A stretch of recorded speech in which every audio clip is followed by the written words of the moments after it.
My name is JLox, recording artist out here in Minnesota, and out here with Local Vibes. Cool. Welcome to Studio K, JLox. How are you feeling? I'm all good, brother. How about yourself? Good, good. It's been cool to get some more of a variety in here. We've been having a lot of bands lately, so it's cool to, Yeah, get you in pretty here. dope people coming in here. There's a lot of people on this wall. Yes. Yes. Yeah, no, it's cool. We were just looking for Summer and all the Ozone members in here too, so yeah. Shout out to them, man. Yeah. Great people.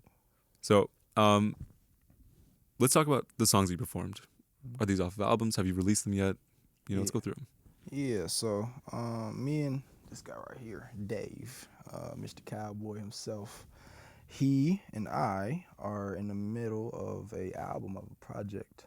Right now, project is called Project X. No name to it yet.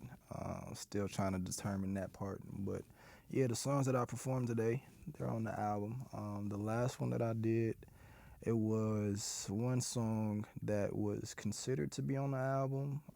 Still has a shot to be on the album, but the album is kind of it's like how would you describe it? More of a emotional based type of. Yeah, probably. It's like relationship music. It's like, like heartbreak music a little bit, how you've been like hurt, that type of jazz. Really getting like the feelings out there. Yeah. Yeah. So that's kind of the reason why the last song was just like pushed to the side because it's more so just about my life and not too much about relationships. But I do plan on releasing it in the future for sure. Yeah. And those themes around, heartbreak and relationships is very reminiscent of your project Triumph Over Tragedy, Mm-hmm. Which is a dynamic piece of your discography that takes audiences through two distinct sections. Yes. So, can you describe what sets these pieces apart from one another within this album and how this ties into the overall themes of the album as well? Mm-hmm. Yeah, so Triumph Over Tragedy was more so of a body of music that I wanted to make through the basis of how I was feeling. Basically, saying every song on that album, like how it was structured out, is kind of the timestamp of when it was made. So, I had some good things going on in life. Then, things kind of hit home a little bit, kind of went to a rough type of emotional feeling personally. So then the music changed in itself. So it was just kind of a body of music to show, be transparent about my life in the time. And right now it's kind of the same type of thing. So I think the theme would be just being transparent and relatable and also being current with the type of music that I'm making. I want the type of music to reflect how I feel in a certain moment. You know what I'm saying? So if things aren't going too good, I don't want to be out here trying to make the hype music. I want to be relatable, reflective. Yeah, and in previous interviews, you described your lyrics as an authentic look into your life that addresses, many difficulties that you faced in the past. Mm-hmm. So, why do you feel it's important to stay true to yourself and your experiences within music? Yeah, I feel like it's very important to do that as an artist. I feel like when you start to kind of go outside of that zone, you start to kind of look for the trends. You start to kind of look to how to get big instead of being real. I feel like a lot of people lose the realness in their music, specifically the lyrics and whatnot. It kind of just not anything to relate to with a lot of people. So I feel like making music that kind of reflecting my current, environment and settings like that is it's gonna help be relatable to a lot of people because a lot of people feel these certain things, but then a lot of people not talking about them. So you feel me? I feel like if I was the outlet to those people, that's what they need.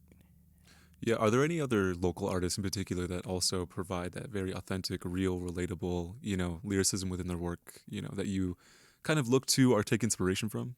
Yeah, summer for sure. I think the whole Ozone, the type of music that they make, like each artist, they are real to their craft, to their genre.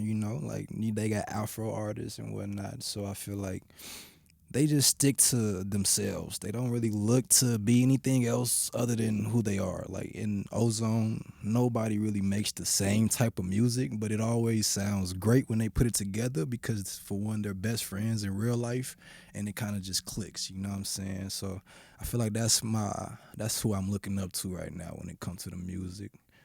Yeah. They're Yeah. real authentic. Yeah. Yeah. No, I've definitely recognized, the accomplishments of Ozone and all the members within them. And yeah, it's right, all of their sounds are very distinct, but whenever you put them together, they're so Sounds great. beautiful. Yeah. Yeah. And apart from local artists, local producers as well have played a large role in your career. One in particular is David Smith of Like Buckner and Big Homie fame. Mhm. So, what can you tell us about David Smith and what exactly he has contributed to your music so He's a far? good dude. For one, I feel like working with David, you kind of just get a innocent vibe from David. Like he just like music, bro. Like there's nothing too deep with it at all. Like he's just a good vibe, good dude. And I feel like when I'm in the room with people that love music just as much as me, for one, it grows me as an artist, and for two, we make some pretty dope stuff. So I got him. He's produced 2 tracks on the project, and we're also trying to, fingers crossed. I'm hoping to get him and his band for a Tiny Desk type of thing. David, don't let me down. All right, don't let me down. Trying to do some Tiny Desk type of thing with him and his band. Trying to do some more content with them, just because they some dope musicians, and I feel like we can make some cool stuff in the future. So right now, me and David, we kind of at the starting point of our collaborations. Yeah. Yeah. And an additional point, I guess an important aspect of your creative process are your highly produced, quote, quote unquote, short film music videos. Yeah. And why do you feel it is important to distinguish yourself in this way?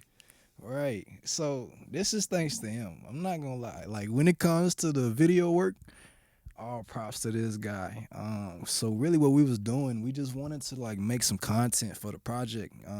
What's it called? What's the specific term for it? Like, What you mean? uh, like the content. What's the like pre drop or what is it? Like, we wanted to make some content for the album before we dropped it. You know what I'm saying? Get something out there for the eyes to see. We got music videos in plan. So these aren't like music videos, so that's why I didn't want to really call them music videos. But then the cinematic, like the way it's filmed and everything, it's like storytelling in a way. Like so that's why I incorporated the short film part of it. So kind of just put them both together because it's really not either one. It's kind of like a mix of both in like its own type of special way. So I'm trying to start something new right there. Yeah. Yeah. And before I ask you about your beginnings, I'm really interested to learn more about how you crossed paths with all these creatives, like some are like Ozone, like producers all around the city. Mhm. How was that like? It's crazy. Like even meeting Dave, like the smallest things can happen, and then the biggest impacts can come from it. Like these collaborations do so much for me. At the end of the day, I like making good music. That's my thing. Like I'll sit here and wait to drop for a year if my music isn't hitting the way I want it to hit. I feel like if you have good music, everything else come after that, in my opinion. You know what I'm saying? So with them, meeting these people has been one of the biggest blessings for me, and it's always just spontaneous. Like I came to a studio session at Conduit Sounds. That's where he works at, and that's his home. Didn't know he was gonna be there at all. Kind of just, hey, you like my music? I like your beats. Let's work. And now we here, like 9 months later, making a project that's super hard, and it's like a brother to me now. So it's just those little things that click off big moments for sure. Yeah. Who else have you been able to work with within Conduit Sound? Yeah. So I've been working. You speaking more so employees or people that I brought? Well, more like creatives, like people that have helped you with the album or Mhm. just brainstorm lyrics at all. Yeah, Tristan Price, Price, and then we got Summer, we got my guy Brazy, we got Lanisha on there, Gibby, if you know Gibby. Gibby's an awesome dude, awesome producer slash engineer. Then we got David Smith, then we got myself, then we got Dave. Then we got Tim, the owner of the building, super dope guy. Thankful for him even allowing me to be in there. You know what I'm saying? So it's just been a big village of people that's just bringing some dope ideas to light, and I guess I'm just the center of it. You know? Yeah. Yeah. Yeah. So who else are we with? Man, so who does this who does this this person guy play into the right story? here, anytime I make a new song, anytime I do anything in life, it's gonna be my best man one day. Not gonna lie. So this like motivation. You feel me? He been here ever since I started the music. He played basketball. I used to hoop and whatnot. And I met him in Maple Grove playing basketball, and like I said, them little things turned into big impacts. So it was one of those things. We started hooping together, grew to be a brother, and it's like a 10-year homie now. So yeah, it's been dope. Yeah, to dig more into, how everything has started. You've stated that you spent the majority of your childhood in Arkansas until you returned to Minnesota around the time you started high school. Mhm. So how has your upbringing in Arkansas influenced your style of music, in any shape or form? Yes, I think the down south aspect played a big part because I wasn't like hip to no new music like at all. Like the things that was popping, like I'm growing up in church. Like I got like four pastors in my family. I'm not really listening for like, so I think that the whole me being in Arkansas allowed me to find who I was. You feel me? Instead of trying to latch on to another sound, it allowed me to kind of stay original and like myself. I kind of kept me outside of the mainstream view, so when I did start to like come down to Minnesota and start making my own stuff, it's like I always had a big piece of like home, like with the down south stuff, because my family, they real big and on supportive and like being supportive and whatnot. So whatever you doing, they gonna love you through it. So they kind of helped me with that too, and just allowed me to stay unique. Yeah. Mm. So you mentioned that you have pastors in your family, and churches, gospel music, they're very hand in hand. And did they also very much push you to begin a music career? Yeah, so like my cousins, they work with a major artist actually. Tobe, what's his last name? No, it's Tobe Nagua. Sorry if I'm saying your name wrong, but Tobe.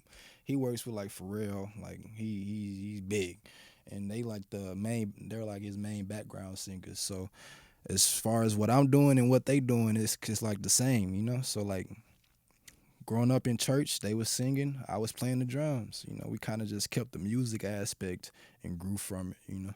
Okay, so you also mentioned that you do drumming. I didn't know that you did drumming. Are there any sort of other genres that you kind of look to, for inspiration? Whether it be, classic rock, indie rock, when it comes to your own music. I think the biggest that I say I take away outside of like hip hop R&B would be reggae for sure. I think the type of instrumentals that they have is very like drum heavy. It's very like it's this new artist called YG Marley. I know you heard of him. I know a lot of y'all heard of him, and I feel like a lot of his beats, like the way they start, is just bongo starting it out, whatever the case may be. But I feel like I look towards them when it comes to like any type of inspiration outside of what's being thrown in my face, which is hip hop and rap. So or blues too, like BB King, love him. Super dope person, super dope artist, super dope guitarist. Like Hendrix, super dope. I think like his whole craft has been like sampled throughout the entirety of hip hop. You know what I'm saying? Like it's just those artists that trickle down that you learn about and take some things away. Yeah. And, just like reggae music, and although, the majority of your music also tackles these, themes that are, pretty emotional when it comes to relationships or Yeah. anything else that you've faced during your life. You also make very upbeat music, and how do you create this balance, especially in your project, that you released in 2023? hmm I think the balance comes from me being real, me allowing myself to be open to the world. You know what I'm saying? Like I'll never make a upbeat song if I'm not feeling upbeat, and I'll never make a sad song if I'm not feeling sad. So like for instance, my next project that I have in mind, the way I'm feeling right now, I want it to be all upbeat. I don't want it to be like nothing that has to do with heartbreak. I want it to be nothing that has to do with being sad. I want it to kind of be still real, but in a way where you could play it and feel good from the instrumental. You know what I'm saying? Like my lyrics for Forever hit home, you know, but I want the beat to kind of amplify a little bit, kind of get more on the upbeat side with the next project dropping, just to be a little bit more diverse. Because I feel like this project is very, very like strict on the whole theme of heartbreak, emotion. Kind of want to like push to the side a little bit, show a different side of me. Because I'm not all just sad. Even I like to turn up too. Yeah. Yeah. You know, and one very important thing to you is also manifestation Mm. and seeing yourself in places that you would not be able to imagine. Mm. And when did you adopt this? And were there any points in your life that impact your decision to hold this belief very closely to you? I think I adopted it all my life. I feel like when you go through these things, you feel me? When you go through these adversaries, these tribulations in life, it kind of builds you, it molds you, you know. So I feel like that's a story of my life right there. Like growing up in church for sure, and like a big impact as well. So I think those are the major points right there. Cool. Well, it was a pleasure having you in. Do you have anything else that you would like to share? Anything coming up? Yeah, like I say, me and this guy, project coming real soon. Be prepared. I mean, I'm planning on doing something that's big. I don't wanna follow the local trend. I don't wanna be like all these other Minnesota artists. I kinda wanna be different, man. I wanna push a new motion, you know? I feel like it'll be hard, but what's not hard, that's you know. So I just wanna make sure that this next project gets the attention that it deserves because it's a lot in it. It's a lot in it. Yeah. Yeah. Cool. Thank you very much. Thank you, man.